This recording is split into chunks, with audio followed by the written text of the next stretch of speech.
Je suis Denise Nyakeru, la cadette d'une famille de 8 enfants, dont 4 filles et 4 garçons. Je suis orpheline de père et de mère depuis l'âge de 9 mois. Je ne les ai pas connus. J'ai étudié un peu à Kamina et à Kinshasa, au lycée Tobongisa, là où je fais la coupe et couture. Ensuite, je suis allée en Belgique à l'âge de 18 ans. Et là, j'ai connu mon mari quelques années après. Nous avons vécu en Belgique depuis toujours, donc à Leuven, entre autres à Bruxelles. Je l'ai rencontré, il était déjà fils d'opposant. Donc vous pouvez imaginer la vie qu'on menait. On a eu à faire des études, des formations pour pouvoir nous en sortir dans ce combat qui n'était pas facile, mais je ne m'en plains pas. Alors, en tant qu'aide-soignante, j'ai fait des études d'infirmière, mais je n'ai pas terminé, donc j'ai fait une année. J'avais besoin de travailler à cette époque. En tant que soignante, tout simplement, je travaillais dans différentes maisons de repos, dans des hôpitaux. Et voilà, j'ai fait quand même 10 ans de carrière. C'est vrai que c'était pas facile, c'était un monde que je devais découvrir. Mais par après, j'ai compris que c'est un métier que j'aimais beaucoup. Et voilà qu'en 2017, quand mon mari m'a dit qu'il voulait se présenter aux élections présidentielles, j'avoue que j'ai beaucoup réfléchi. Je me suis dit, bon, est-ce qu'on va y arriver ou pas? Je ne sais pas, mais bon. On est venu, il s'est enrôlé avec nos peu de moyens qu'on avait. Le Seigneur était avec nous. Et là, j'ai compris que ma vie ne sera plus comme avant. Alors, durant la campagne, ce que j'ai remarqué, c'est que vraiment, il y a beaucoup d'attentes. Les gens ont besoin de changement, ont besoin de se sentir valorisés, écoutés surtout et accompagnés dans leur vie. J'étais en face des filles qui n'étaient pas préparées à avoir des enfants. Et j'ai compris qu'il y avait ce problème-là d'encadrement. J'ai vu des enfants qui ne vont pas à l'école, dont les parents, plutôt les mamans, parce que j'ai pas eu à discuter beaucoup avec des hommes, qui me disent que les enfants ne savent pas aller à l'école. C'est des enfants qui sont abandonnés à eux-mêmes. Lorsque je voyais d'autres personnes qui étaient vraiment, qui n'y croyaient plus, qui se disaient que voilà, vous êtes là tout simplement parce que vous voulez qu'on vote pour vous et vous allez nous oublier, vous n'allez rien faire pour nous. C'est qu'il y a des personnes qui ont tellement des blessures, des douleurs ou qui sont désespérées. Vraiment remettre un sourire ou leur donner un peu de chaleur au cœur n'est pas facile. Croyez-moi, c'est pas facile. Et c'est face à cette souffrance que je me suis dit, si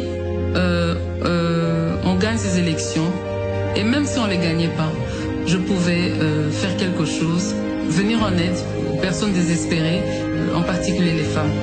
À titre illustratif, un enfant sur 10 meurt avant d'atteindre l'âge de 5 ans. Le saviez-vous?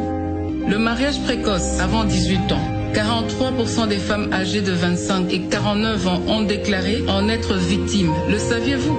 Seulement 3 femmes sur 10 ont accès au marché du travail et majoritairement dans l'informel. Le saviez-vous? 4 filles sur 10 vont à l'école et que seulement 50% d'entre elles ont la chance de terminer le cycle primaire. Le savez-vous? Cette fatalité doit s'arrêter.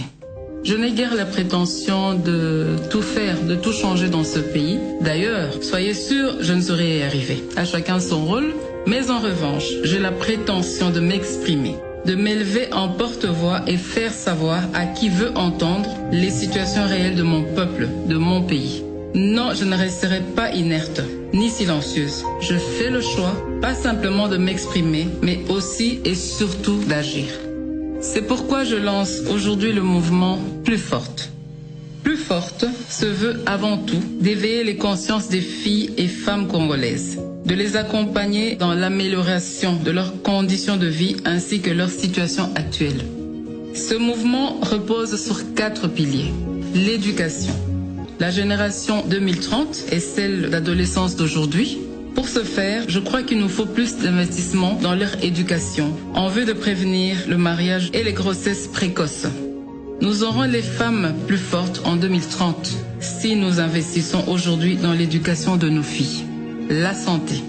En tant que prestataire de santé et mère, je n'aimerais pas voir une femme mourir en donnant la vie pour des causes qui sont évitables. Je rêve d'une génération de femmes plus fortes, capables de planifier les naissances et de contribuer efficacement au développement de ce beau pays.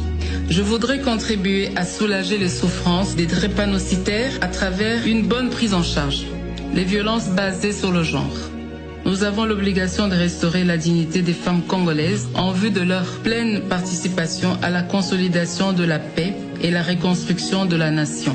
Un système de protection sociale devrait permettre d'assurer la prévention et une prise en charge des victimes. Le développement des centres d'accompagnement des femmes et des filles victimes devait être une de nos priorités. L'autonomisation. Quand une femme est autonome, c'est toute la société qui en bénéficie. Encourager les initiatives des femmes entrepreneurs et accompagner les activités génératrices des revenus des femmes et jeunes filles vulnérables contribueront à les rendre plus fortes dans le développement harmonieux du pays. Mes chères dames, en tant que première dame, mère de 4 filles, je m'engage à ce que vos problèmes ne soient plus inconnus. Je m'engage à être la porte-parole de vos différentes causes. Et j'invite donc toutes les couches de la population, toutes les classes sociales à se joindre à moi pour que, ensemble, avec amour, nous puissions écrire l'histoire de notre pays et façonner la femme congolaise de demain. C'est au travers de l'effort collectif que la saveur du résultat est agréablement ressentie. Ce sera donc avec l'adhésion de tous et de chacun que nous pourrons prétendre être d'un apport réel au changement attendu avec des femmes congolaises plus fortes. Ensemble, plus fortes.